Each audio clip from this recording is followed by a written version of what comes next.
Bonjour à tous et bienvenue à ce webinaire. Merci de vous être connectés. On est ensemble pour une petite heure. Je m'appelle Delphine Bourdin, je suis consultante RSE et Data ESG chez Next Decision. Je vous présente l'équipe qui va intervenir à ce webinaire. Donc, on a Maxime Fournier de chez Tenaxia. Donc, petite précision, Tenaxia, c'est notre partenaire et on est ravis de faire ce webinaire ensemble. C'est une première. Maxime Fournier, qui est donc responsable des partenariats chez Tenaxia. Bonjour à tous. Xavier Gambeski, qui est responsable de compte senior chez Tenaxia. Bonjour. Et côté Next, je me suis présentée et Marie Poitvin qui nous accompagne également. Bonjour à tous.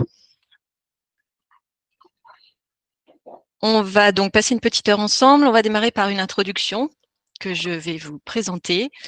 On y passera environ 10 minutes. L'idée, c'est de remettre le contexte et puis de vous présenter aussi le projet type.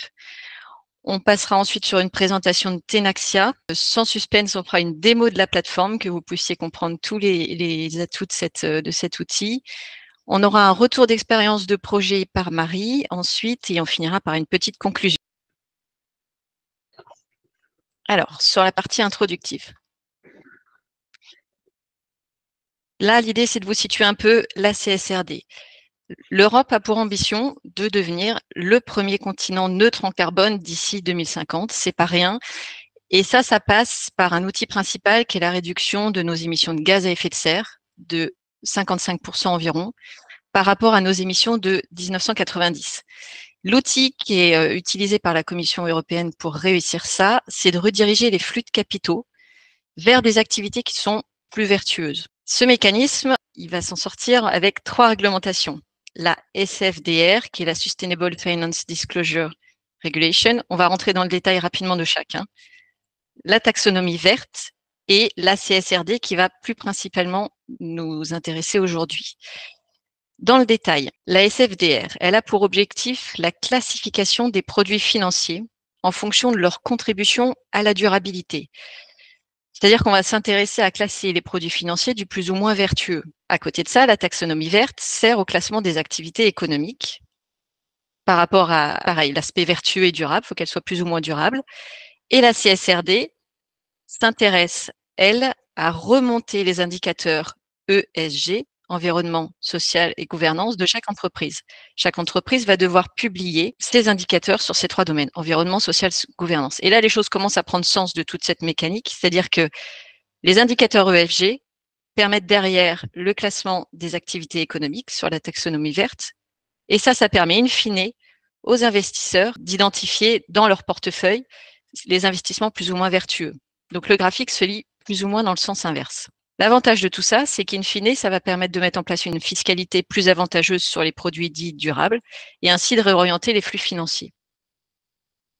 La fameuse CSRD, son champ d'application. Toutes les entreprises, quel que soit leur statut, donc y compris les SAS qui est nouveau par rapport à la réglementation précédente, toutes les entreprises qui remplissent 2 des 3 critères indiqués sont éligibles à la CSRD. Donc, les 3 critères, c'est au moins avoir 250 collaborateurs, 50 millions de chiffre d'affaires et 25 millions d'euros de bilan. Dès qu'on remplit 2 de ces 3 critères, on devient éligible à la CSRD. C'est un grand changement et notamment sur le volume d'entreprises impactées, puisque la DPEF concernait environ 5 000 entreprises, la CSRD en concerne plutôt 50 000.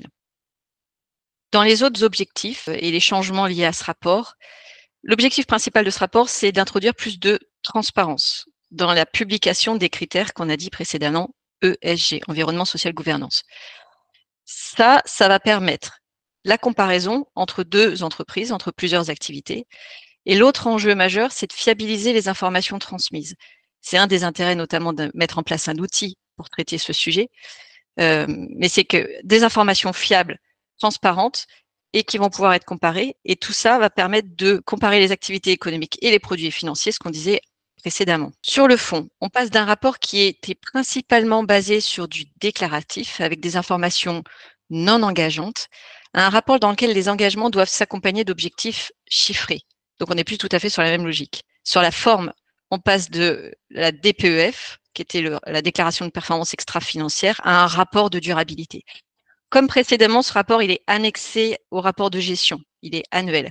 En revanche, il est soumis à un contrôle qui était aussi le cas précédemment par le commissaire aux comptes et l'organisme tiers indépendant. En revanche, la différence, c'est que le contrôle ne porte pas tout à fait sur les mêmes choses. Là, on va s'intéresser au respect de la réglementation, au respect des ESRR, des normes déclaratives. Il faut déclarer des objectifs chiffrés et il faut que ces objectifs chiffrés soient cohérents par rapport aux accords de Paris, notamment sur les gaz à émissions de serre. Donc, on va s'intéresser non pas seulement au fait d'avoir déclaré, mais au contenu même des informations et aux engagements qui sont pris. La profondeur de contrôle n'est pas la même. Sur le format, on va rendre ça un format qui s'appelle XBRL, qui est un format qui est dit machine readable et qui, à terme, permettra d'exporter les informations, de les analyser, toujours dans un objectif de transparence et de comparaison. La trame du rapport, elle est normée, c'est-à-dire qu'on suit toute une logique qui nous est donnée par rapport à précédemment un rapport qui était globalement libre, et on va déposer ça sur une plateforme à terme, qui n'est pas encore prête, mais qui sera à terme, une plateforme qui s'appelle ESAP, European Single Access Platform, qui permettra du coup d'avoir vraiment, de répondre à cet objectif de transparence et d'avoir une accessibilité complète des informations. Sur le contenu même de ce rapport, on a deux types de normes à respecter. Des normes dites sectorielles liées au secteur d'activité qui ne sont pas encore publiées et dont l'adoption est prévue en droit français en juin 2024. Donc pour le moment, on n'a pas encore vraiment de billes sur ces aspects-là. En revanche, il y a 12 normes dites transversales ou ESRS qui sont réparties en 4 grands volets transverses, qui sont des informations générales sur l'entreprise. Et ensuite, on retrouve nos fameuses environnement social et gouvernance ESG. Ces 12 normes, ça représente quelques 1200 indicateurs, dont 70% sont environ qualitatifs, 30% quantitatifs. Ils sont à récolter sur l'ensemble de la chaîne de valeur. On va s'intéresser à l'amont, à l'aval, à vos parties prenantes internes et externes. Et quand on parle des parties prenantes externes, comme on s'intéresse à l'amont, on prend en compte les fournisseurs et on s'intéresse à l'aval et donc on prend également en compte les clients, l'usage final qui est fait des produits vendus. Et en partie prenante externe, on va également intégrer par exemple les ONG, les communautés qui vivent aux abords des unités de production, des points logistiques, etc. Donc ça montre un peu la complexité et l'ampleur de la tâche. Alors rassurez-vous, tous ces indicateurs, ils ne sont pas forcément à produire dans le cadre du rapport de durabilité. Il y a un volet qui est obligatoire, qui est le volet transverse. La norme E1, l'environnement E1, celle-ci, elle est non obligatoire dans les textes. En revanche, il va être difficile de justifier le fait de ne pas y répondre. Ça voudrait dire que votre activité n'a aucun impact sur l'environnement, ce qui paraît un peu difficile. Donc, elle est non obligatoire dans les textes, mais il paraît difficile de s'en soustraire. En revanche, le reste des normes, le fait d'y répondre ou pas, ça, c'est déterminé par l'analyse de double matérialité, qui est un exercice qui est nouveau et qui est amené dans le cadre de cette réforme.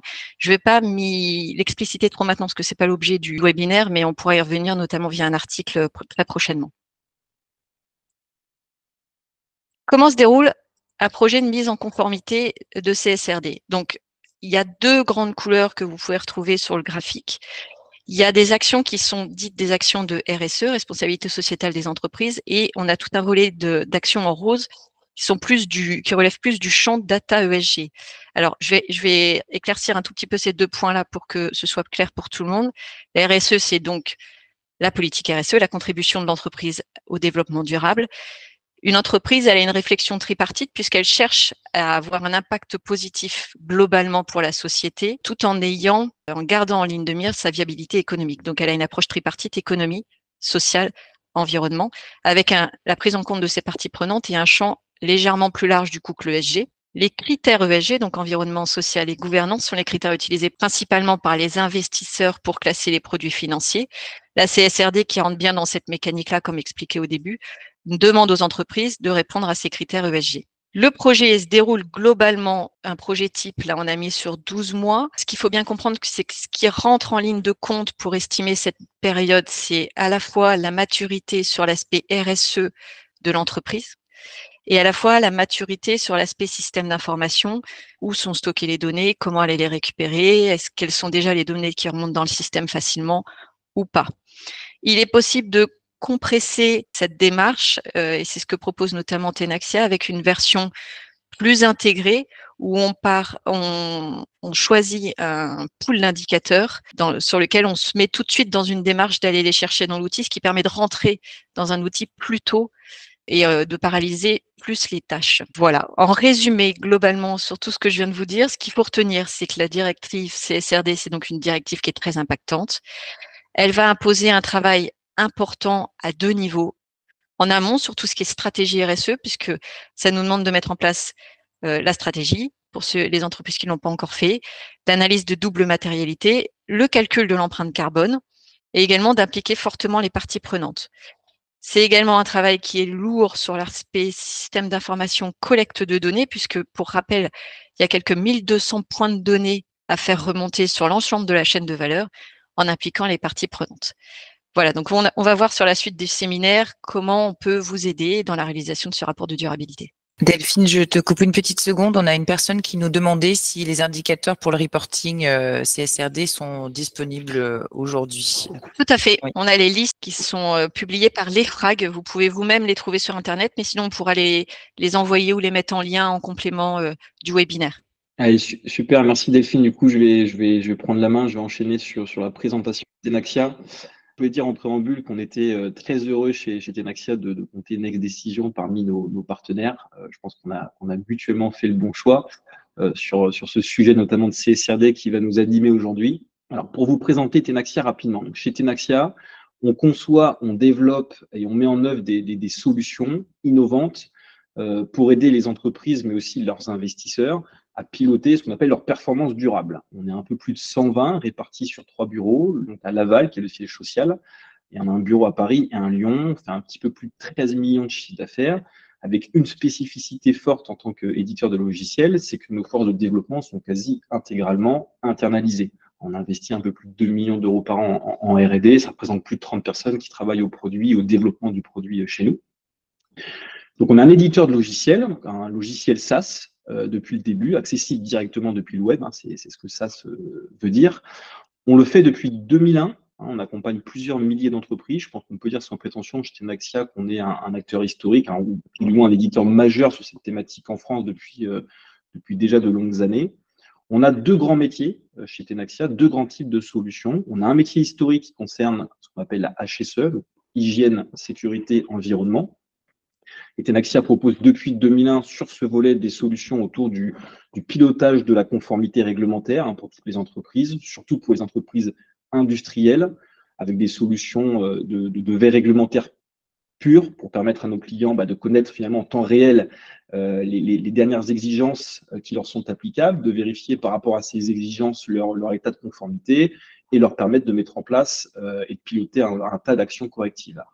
On a également des solutions un peu plus spécifiques autour de la gestion de déchets ou du suivi des risques en matière de santé et de sécurité. Je ne vais pas m'épancher parce que ce n'est pas ce qui va nous intéresser aujourd'hui dans le cadre de ce webinaire. Mais c'est important d'évoquer ce métier historique en préambule. Ça permet de comprendre que chez Tenaxia, on a un historique assez fort avec le monde industriel, avec ce volet réglementaire, et qu'on propose des solutions autour de pilotage de cette conformité réglementaire depuis toujours. Et sur ce volet, HSE, on compte une multitude de références qui va de la TPE, PME, mais jusqu'aux très grandes entreprises, hein, telles que Sanofi, par exemple, Arkia, Schneider Electric, Danone, en passant par les petites, moyennes et grandes ETI. L'autre métier, l'autre typologie de solutions qui va nous intéresser aujourd'hui sur ce webinaire, c'est nos solutions autour de la RSE, qu'on appelle aussi parfois ESG. On fait peu de distinction, finalement, on ne fait plus la distinction aujourd'hui entre les 2 acronymes. Donc, chez Tenaxia, on a une solution, une plateforme plus exactement, qu'on va vous présenter aujourd'hui, qui existe depuis un peu plus de 10 ans, qui a été enrichie d'année en année, qui s'appelle Tenaxia Reporting. Tenaxia Reporting, vous allez voir, a plusieurs fonctionnalités. Elle permet aujourd'hui de répondre à vos obligations réglementaires. Aujourd'hui, c'est la CSRD, mais il y avait des obligations réglementaires dans le passé, hein, sur les dernières années, qui s'appelaient autour de la réglementation NFRD, qu'obligeait certaines entreprises, Delphine nous en parlait, à publier ce qu'on appelle la déclaration de performance extra-financière. Voilà, aujourd'hui, notre plateforme, elle est dédiée principalement à ceux qui veulent répondre à leur conformité réglementaire autour de la CSRD, et c'est une plateforme également qui permet d'aller plus loin, qui permet, vous allez le voir, de piloter votre création de performance finalement extra-financière, hein, c'est-à-dire de suivre des trajectoires, des plans d'action pour finalement donner un sens à tout ça. On a plusieurs références, c'est la slide d'après, ouais, exactement. Et ça, c'est nos références sur notre solution de Tenaxia Reporting. Ce que j'aimerais que vous reteniez là, c'est qu'on adresse finalement tous les secteurs d'activité, sauf le secteur public. Sinon, on est présent sur tous les secteurs d'activité, aussi bien l'industrie, voilà, le retail, que la pharma, la chimie, la distribution ou les services aux personnes ou les services financiers. Je vous propose qu'on parle tout de suite de la plateforme. Voilà, et je vais laisser la parole à Xavier qui va vous présenter les fonctionnalités avant de passer à la démo. Merci beaucoup, Maxime. Je vais vous faire une présentation, une démonstration succincte de la démo. Ce que je vais vous montrer, ça va répondre globalement aux caractéristiques que vous avez sous les yeux. La plateforme, elle permet de collecter vos ESRS applicables, ces fameux indicateurs obligatoires dont tu parlais tout à l'heure. Ce qu'il faut peut-être bien comprendre, c'est que les indicateurs de l'EFRAG, les fameux ESRS qu'on a évoqués, sont un référentiel émis par l'Union européenne en lien avec l'EFRAG, qui n'est pas forcément tout à fait opérationnel. C'est-à-dire que vous avez parfois des indicateurs qui sont assez génériques, du type quelle est votre consommation d'énergie issue du pétrole. Mais chez vous, une consommation d'énergie issue du pétrole, ça peut être beaucoup de choses. Ça peut être des carburants, ça peut être du gazole non routier, ça peut être des produits gaziers, etc. Donc, ce qu'on a fait, nous, dans la plateforme, chez Tenaxia, c'est qu'on a transformé les ESRS théoriques de l'Union européenne en un référentiel de reporting directement opérationnel.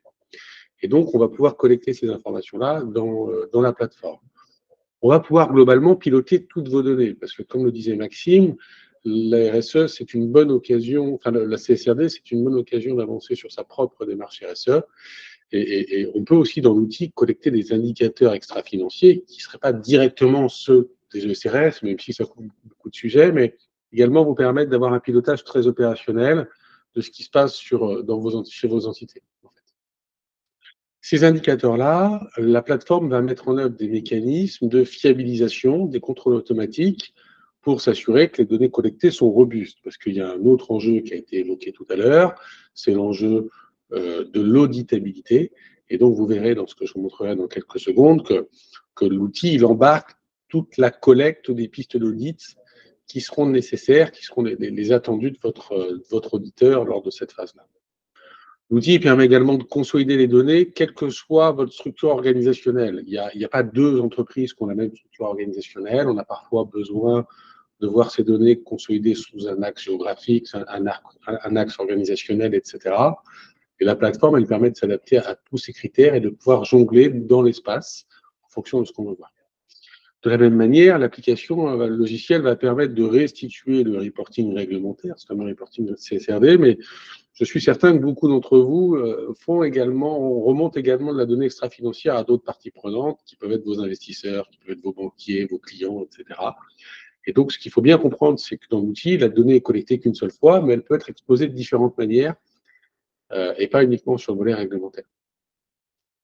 Toujours sur l'approche fonctionnelle, l'outil permet également de faire de l'analytique, d'aller comparer vos entités entre elles pour identifier où sont les réserves de performance sur les fameux objectifs que vous allez devoir suivre. Et puis dans l'outil, on va pouvoir matérialiser les objectifs, suivre les trajectoires et piloter le plan d'action. Et bien entendu, et c'est notamment un des grands intérêts du partenariat avec Next Decision, c'est qu'une partie de ces données-là existe probablement déjà dans votre écosystème IT et qu'on va pouvoir automatiser un certain nombre de la récupération d'un certain nombre de données. L'outil va permettre d'aller faire une collecte manuelle, c'est ce qu'on va présenter en démonstration parce que c'est ce qu'il y a de plus visuel, mais ayez bien en tête que via des imports en masse, via des API, on va pouvoir aussi aller interconnecter l'outil directement avec les autres systèmes d'information. Il y a juste deux petites questions. Il y a une question sur la liste des API possibles avec Tenaxia.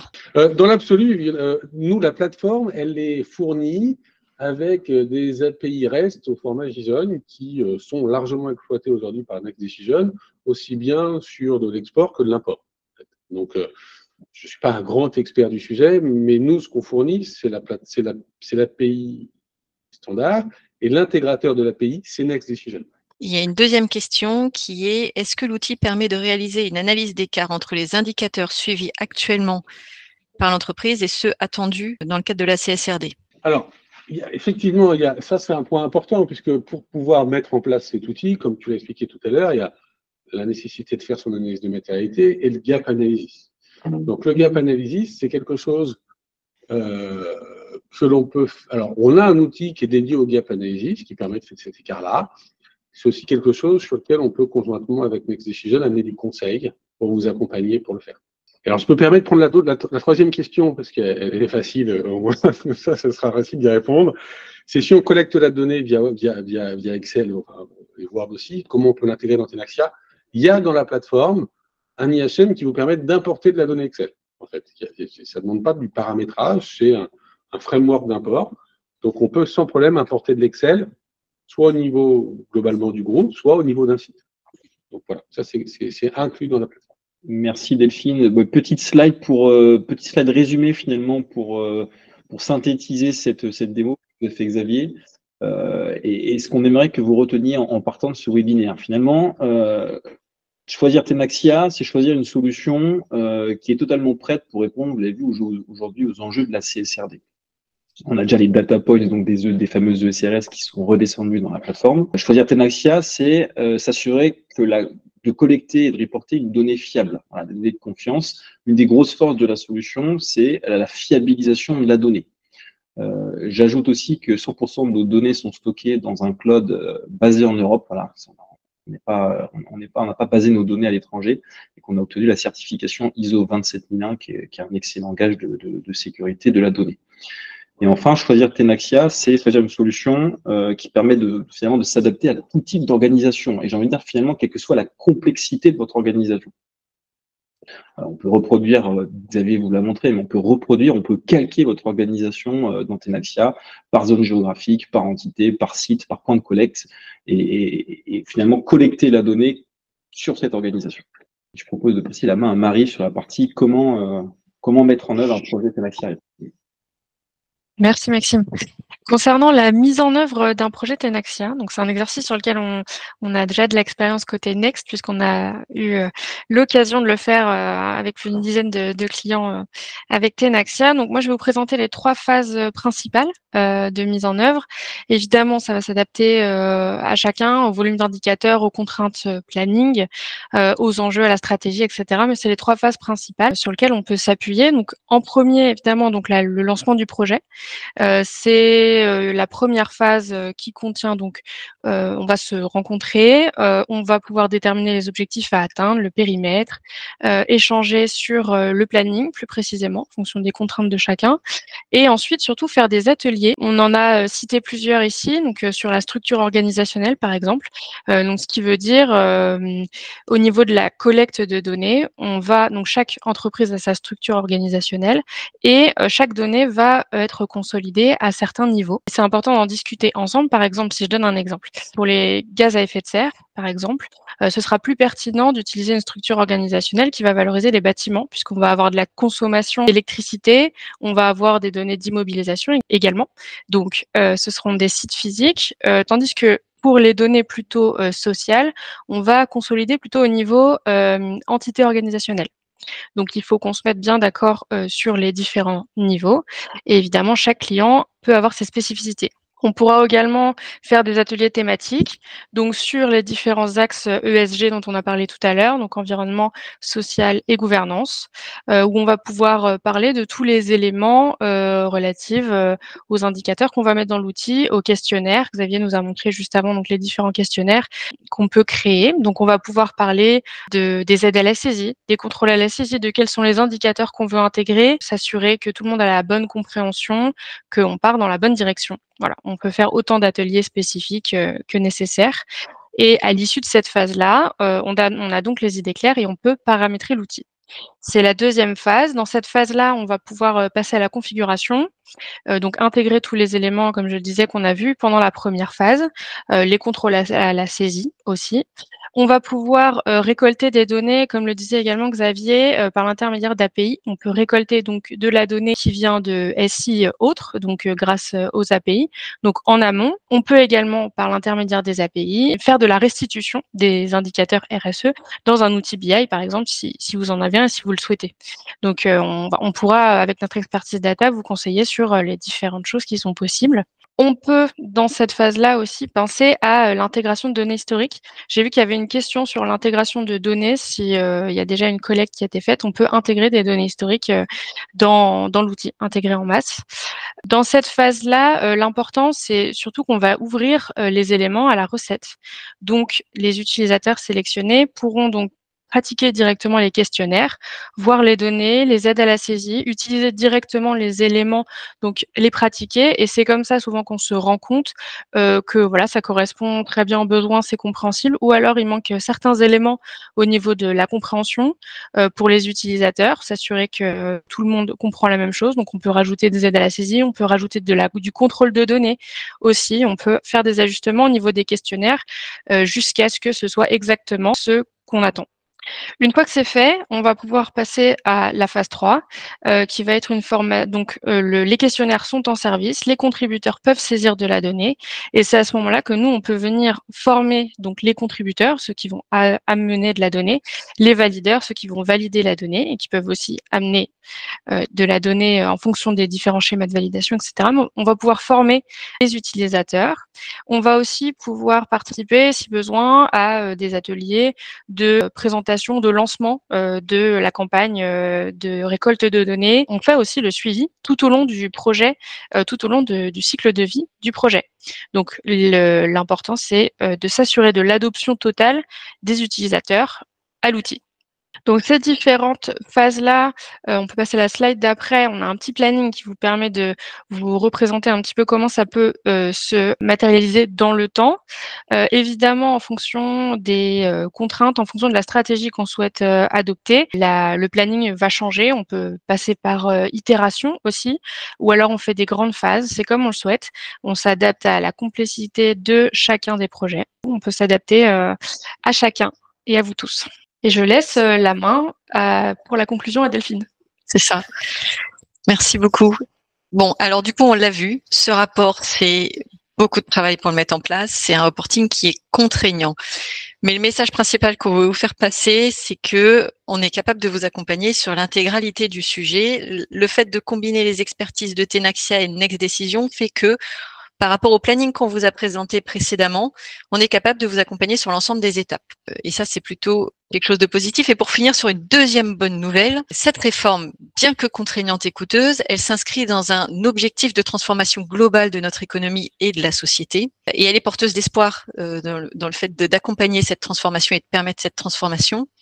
Et ce serait du coup dommage de faire de cette réglementation côté entreprise, de n'en sortir que la réponse à l'exigence réglementaire. L'idéal est d'utiliser tout le matériel et les outils, la double matérialité, les données remontées, le pilotage du bilan carbone, de réexploiter ces outils pour en faire un outil de transformation aussi au niveau de l'entreprise et piloter l'entreprise avec ses données carbone et ses données sociétales également.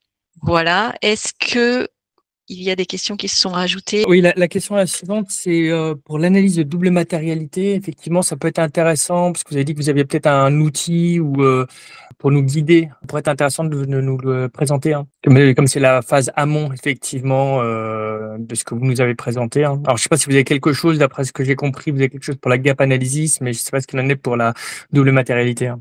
Alors, la double matérialité, il n'y a pas d'outil tout fait, malheureusement, pour accompagner sur ce sujet-là. Il y a une méthode, on peut vous accompagner, évidemment. Il s'agit d'identifier vos parties prenantes, de les faire la cartographie, d'aller identifier vos principaux enjeux RSE à partir de votre stratégie, de votre secteur d'activité et de votre contexte.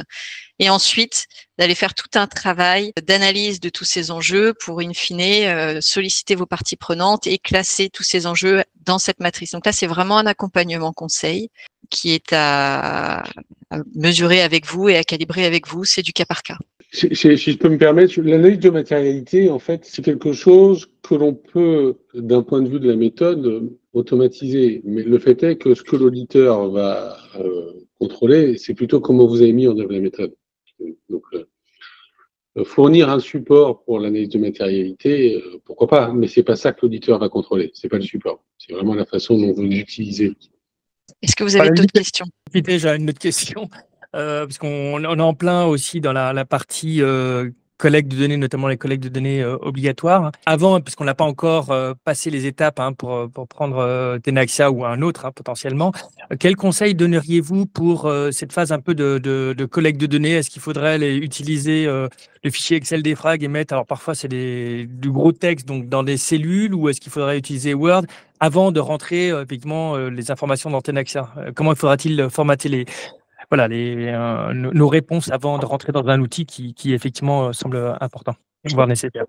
Il y a une étape qui, selon nous, est cruciale, en fait, qui est largement pratiquée par les entreprises concernées par la DPEF aujourd'hui et qui n'est pas forcément préconisée par tout le monde, en tout cas qui est souvent oubliée, qui est ce qu'on appelle le protocole de reporting. Parce que une fois qu'on a fait son analyse de double matérialité et qu'on a fait le fameux gap analysis, on n'est pas prêt à démarrer un reporting. On est juste au courant de quels sont les ESRS qui s'appliquent. Il y a tout un travail à faire qui consiste à aller comprendre où est cette donnée chez nous, qui la possède. Et ça, c'est pas forcément un travail complexe, mais c'est un travail à faire et qui permet de passer très simplement du gap analysis au reporting. J'ai pas de réponse toute faite à votre question. Ce que je veux dire par là, c'est que il va falloir se poser pour chaque indicateur est-ce que la donnée elle existe ou pas déjà dans l'organisation. Et j'espère qu'il y en a déjà un grand nombre qui existera. Et pour celle qui existe, où elle est, auprès de qui, c'est quoi la meilleure manière de la collecter? Est-ce que c'est directement dans l'outil? Est-ce que c'est via Word? Celle qui n'existe pas, comment on s'organise pour la collecter, pour la créer, parce qu'elle n'existe pas? Et donc, je veux dire qu'il n'y a pas de réponse simple à votre question. Par contre, il y a une bonne méthode qui consiste à faire ce protocole de reporting. Et de toute façon, vous avez tout intérêt à le faire parce que l'OTI, ça va être la première chose qu'il va vous demander, en fait. C'est est-ce que vous avez un protocole de reporting? Le protocole de reporting, c'est le mode d'emploi de votre reporting. Et ça, c'est une étape qui est importante. Et après, en fonction de où les données, on choisira si est-ce qu'on fait du Word, est-ce qu'on va collecter ailleurs. C'est à ce moment-là que ça se décidera. On va clôturer là alors, ça va être l'heure du déjeuner. Merci à tous de votre participation. N'hésitez pas à nous recontacter via tous les canaux possibles si besoin et pour toute question. Et puis le webinaire a été enregistré, donc sera disponible en replay si besoin. Belle journée à tous.